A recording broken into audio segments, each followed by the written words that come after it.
भारत के दक्षिणी तट पर बसे रामेश्वरम के छोटे से शहर में अब्दुल पकीर जैनुलाब्दीन अब्दुल कलाम नाम के एक लड़के का जन्म 15 अक्टूबर 1931 को हुआ था।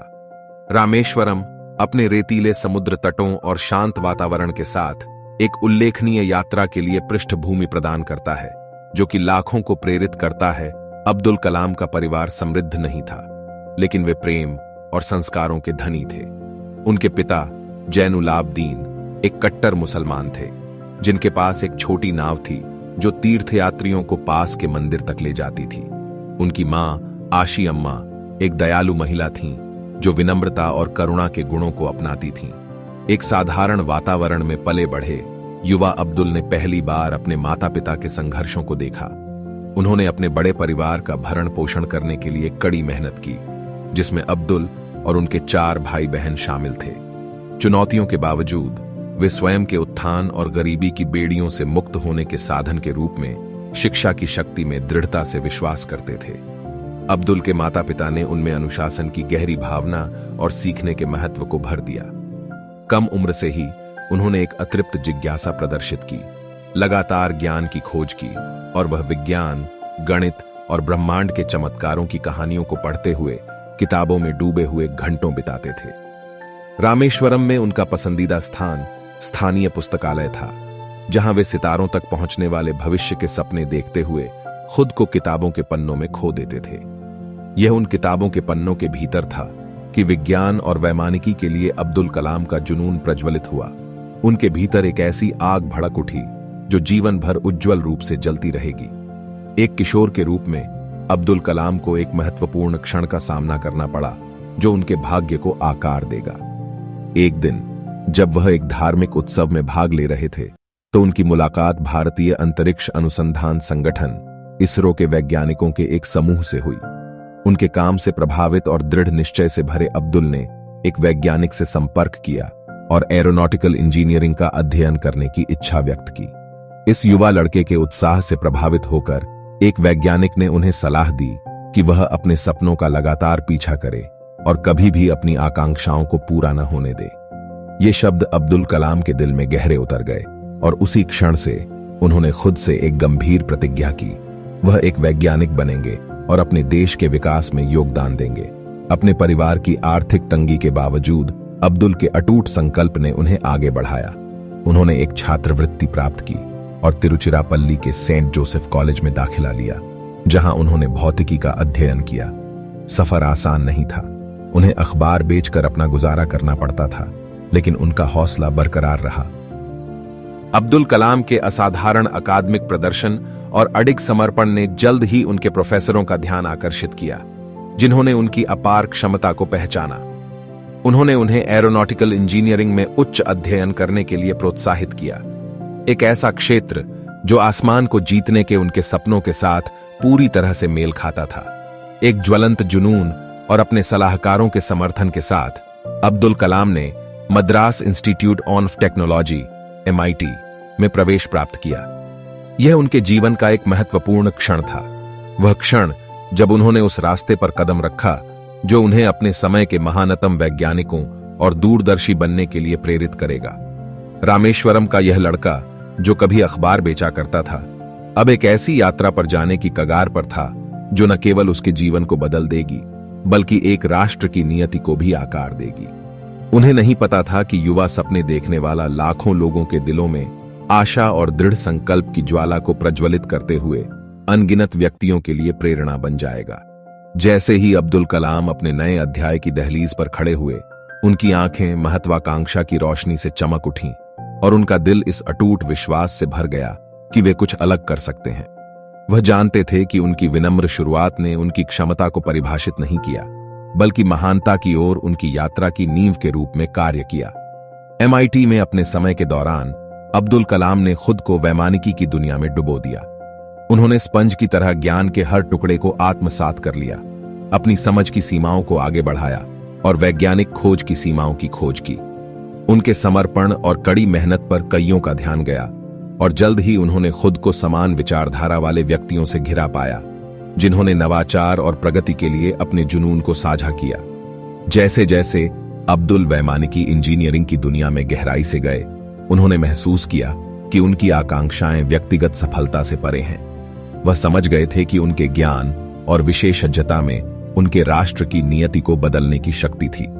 इस एहसास के साथ उनके भीतर एक नया उद्देश्य पैदा हुआ, भारत की वैज्ञानिक और तकनीकी प्रगति में योगदान करने के लिए।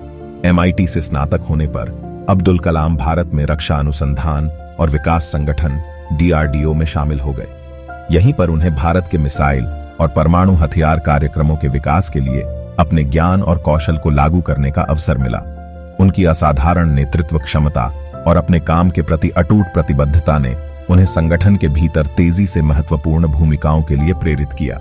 अब्दुल कलाम की सर्वोच्च उपलब्धियों में से एक 1980 में आई, जब भारत ने देश के पहले स्वदेशी उपग्रह प्रक्षेपण वाहन सैटेलाइट लॉन्च व्हीकल 3 SLV-3 को सफलतापूर्वक लॉन्च किया। यह जीत उनकी दृष्टि, दृढ़ता और भारतीय वैज्ञानिक समुदाय की क्षमताओं में अटूट विश्वास का प्रमाण थी। इसने भारत के लिए एक ऐतिहासिक मील का पत्थर चिह्नित किया, जिसने देश को दुनिया के कुलीन अंतरिक्ष यात्री देशों में स्थान दिया। लेकिन अब्दुल कलाम की महत्वाकांक्षाएं वैज्ञानिक उपलब्धियों के दायरे से कहीं आगे तक फैली हुई थीं। उन्होंने समझा कि सच्ची प्रगति तभी प्राप्त की जा सकती है जब समाज की बेहतरी के लिए विज्ञान और प्रौद्योगिकी का उपयोग किया जाए। उन्होंने एक ऐसे भविष्य की कल्पना की जहां भारत की प्रगति लोगों, विशेष रूप से वंचितों और हाशिए पर रहने वाले लोगों के जीवन का उत्थान करेगी। इस दृष्टि को ध्यान में रखते हुए अब्दुल कलाम ने युवा पीढ़ी के मन को प्रज्वलित करने के लिए एक मिशन शुरू किया।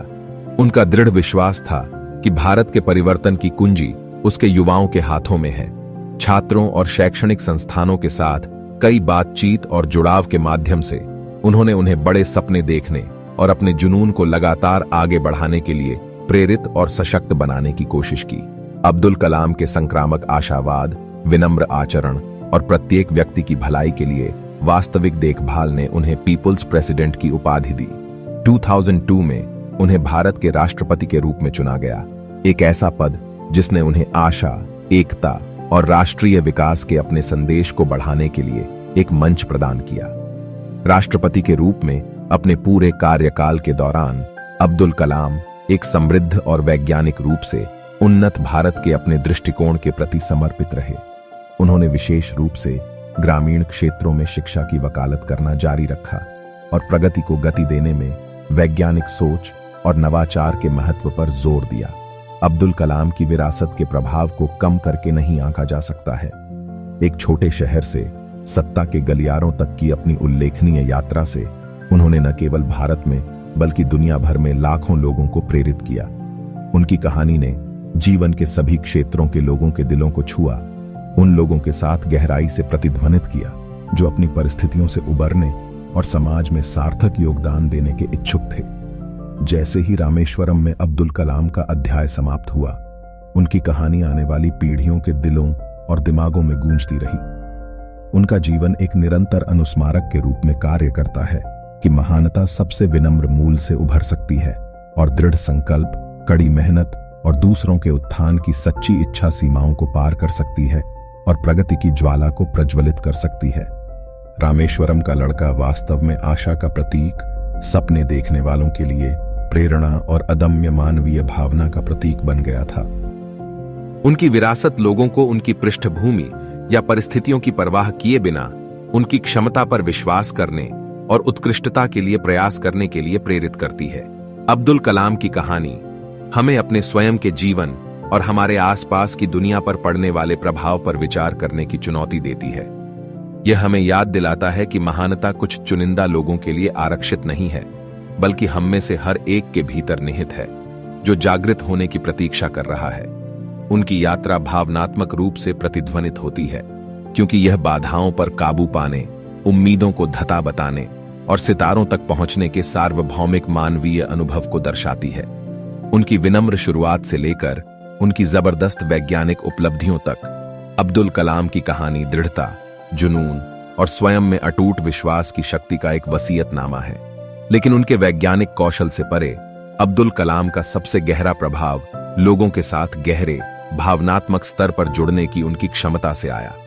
उनके पास सहानुभूति का एक दुर्लभ उपहार था, जो अपने साथी नागरिकों की आशाओं, सपनों और संघर्षों को समझते थे। इस सहानुभूति ने उन्हें विज्ञान और समाज के बीच की खाई को पाटने, जटिल विचारों को सुलभ बनाने और जनता के बीच उद्देश्य और एकता की भावना को प्रेरित करने की अनुमति दी। अब्दुल कलाम का जीवन हमें अपनी सीमाओं पर सवाल उठाने और उन सीमाओं को चुनौती देने के लिए उकसाता है जो हमें पीछे खींचती हैं। उनकी कहानी हमें बड़े सपने देखने, पूरे दिल से अपने जुनून को आगे बढ़ाने और दुनिया में बदलाव लाने की अपनी क्षमता को कभी न खोने के लिए मजबूर करती है। जैसा कि हम अब्दुल कलाम की जीवनी के प्रेरक अध्यायों में गहराई से उतरते हैं, हम एक ऐसे व्यक्ति के उल्लेखनीय प्रक्षेप वक्र के साक्षी होंगे जिसने बाधाओं को पार किया, रूढ़ियों को तोड़ा और दुनिया पर एक अमिट छाप छोड़ी। उनकी कहानी केवल व्यक्तिगत विजय की कहानी नहीं है, बल्कि हम सभी के लिए अपने स्वयं के अनूठे उपहारों को अपनाने और एक उज्जवल भविष्य बनाने के लिए उनका उपयोग करने का आह्वान है। तो आइए हम डॉक्टर अब्दुल कलाम, भारत के मिसाइल मैन, जनता के राष्ट्रपति और सबसे बढ़कर एक असाधारण इंसान के साथ इस अविश्वसनीय यात्रा की शुरुआत करें जिनका जीवन लाखों लोगों के दिलों को छूता और प्रेरित करता है।